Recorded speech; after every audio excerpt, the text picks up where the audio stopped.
എസ്ലോൻ്റെ വെർലെക്സ് സീരീസിലെ തന്നെ ലിബർട്ടി എന്ന് പറയുന്ന മോഡൽ ലെൻസാണ് നമ്മൾ ചെയ്തിരിക്കുന്നത്.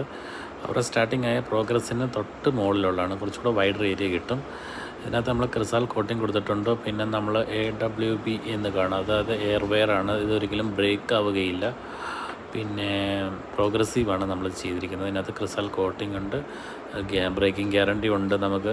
അപ്പോൾ നമ്മളിത് ഫ്രെയിംലെസ്സിലാണ് ചെയ്തിരിക്കുന്നത്. ഫെദർ എന്ന് പറയുന്ന ഒരു ബ്രാൻഡിൽ ടൈറ്റാനിയം ഫ്രെയിമിലാണ് ചെയ്തിരിക്കുന്നത്. ഗോൾഡൻ ഫ്രെയിമാണ്. ലെൻസ് ഒരിക്കലും ബ്രേക്ക് ആവത്തില്ല. നമുക്ക് സാധാരണ രീതിയിൽ ബ്രേക്ക് ആവും എന്നുള്ള പേടിയുണ്ടായാലും ഫ്രെയിംലെസ് വാങ്ങാറില്ല. ഫ്രെയിംലെസ് നമുക്ക് വളരെ ലൈറ്റായിട്ട് യൂസ് ചെയ്യാൻ വേണ്ടിയിട്ട് വളരെ ലൈറ്റ് വെയിറ്റ് ആയിട്ടുള്ള ഒരു സ്പെക്സ് ആയിട്ട് യൂസ് ചെയ്യാവുന്നതാണ്. ഇത് നമുക്ക് പ്രോഗ്രസീവിൽ ക്രിസാൽ കോട്ടിങ്ങോട് കൂടി വെള്ളെഴുത്തിൻ്റെ പ്രോഗ്രസീവായിട്ട് ചെയ്തിരിക്കുന്നതാണ്. വളരെ ലൈറ്റ് വെയിറ്റ് ആണ്. ടൈറ്റാനിയം ഫ്രെയിം ആയതുകൊണ്ട് തന്നെ നമുക്ക് കളർ പോവുക, ദ്രവിക്കുക അങ്ങനെയുള്ള പേടി വേണ്ട. ലോങ് ലാസ്റ്റിംഗ് ഉള്ളൊരു ഫ്രെയിമാണ്.